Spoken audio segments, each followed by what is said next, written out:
Hey everyone, welcome back to another video. For today's video, we're going to be talking about self-love. Now, when you think of the word self-love, what comes to your mind? I'll go first. For me, I think of self-care, I think of routines, and I think of reading different self-development books that continue to keep me inspired on my journey. Now, you might have thought of something completely different, and that is okay because self-love is defined by one's own happiness and well-being. I hope that these tips and suggestions really kind of help you find guidance on where you can find your own starting point within your self-love journey. The first tip that I suggest you do is tap into old hobbies. When you are tapping into old hobbies, it allows you to rediscover things you used to be passionate about and figure out if that's something that you still enjoy.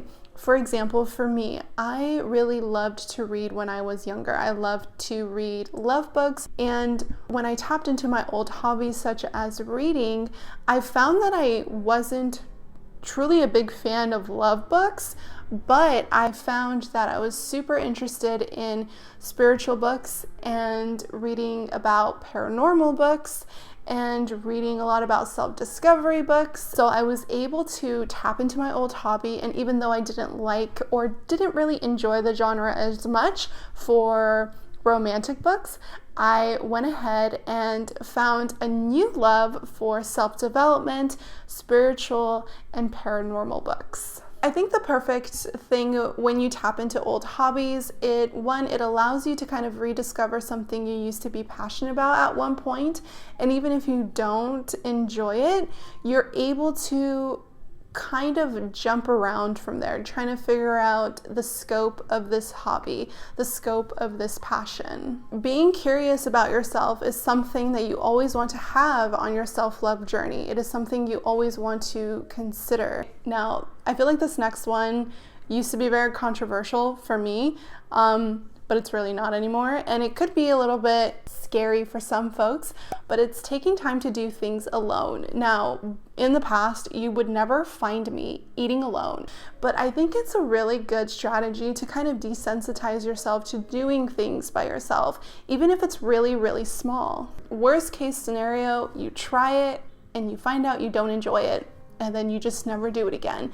But the goal is to try everything at least once. This next suggestion is my favorite one that I've learned to do throughout my self-love journey, is building a routine that works for me.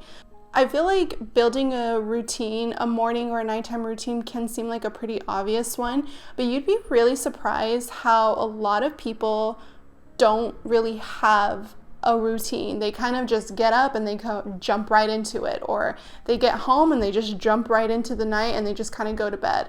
There's not a process that allows them to slowly decompress before they reach their pillow. And you'll find that when you build a morning or a nighttime routine, it really can change your mentality. It really can allow you to understand and get to know yourself in a very different way. Implementing these routines has really allowed me to create space for myself. I think building a routine as well for those who have a relationship and share a space with their partner can be really helpful to kind of create a separation of a certain time frame that is specifically dedicated for you. So my next suggestion is practicing a healthy habit, a daily healthy habit. It can be anything.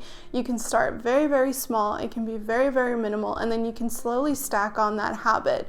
But I think when you allow yourself to implement this, even though it seems like such another obvious tip, you allow yourself to really understand what it is that you enjoy when you work out. I think practicing daily healthy habits can really also be such a strong component to your self-love journey. Now, there's so much that you discover when you are going through your self-love journey. These are just different tips and suggestions that can help you have a better understanding on how to get to know yourself. Remember, everything is a learning curve when it comes to getting to know yourself, just like any relationship you're about to embark on. You will never know what you don't like if you do not try it. You should be trying everything at least once, maybe twice, to really see if you really like it. You're meant to make mental notes of what you like or what you don't like.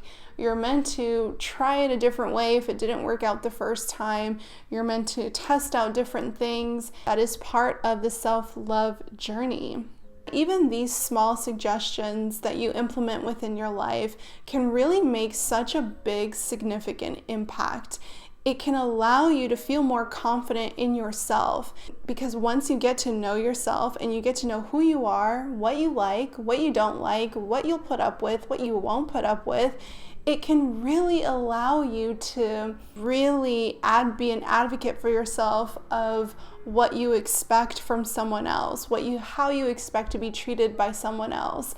And even though these suggestions and these tips might seem very minimal for you, they really do create such a big impact with who you are in the long run. All of this is a learning curve, and there's so much more that I didn't even tap into when it comes to self-love, because there's really a lot. You can't really just narrow this in, but I thought that sharing this video was really important to kind of provide at least a starting point for those who may not know where to begin. I really hoped that this video was helpful in some way and allows you to become excited to start your self-love journey. All right, guys, that is it for today's video. I really hoped that you enjoyed this video, and if you did, please don't forget to give this video a thumbs up, subscribe to my channel if you haven't already, and I will see you in my next one.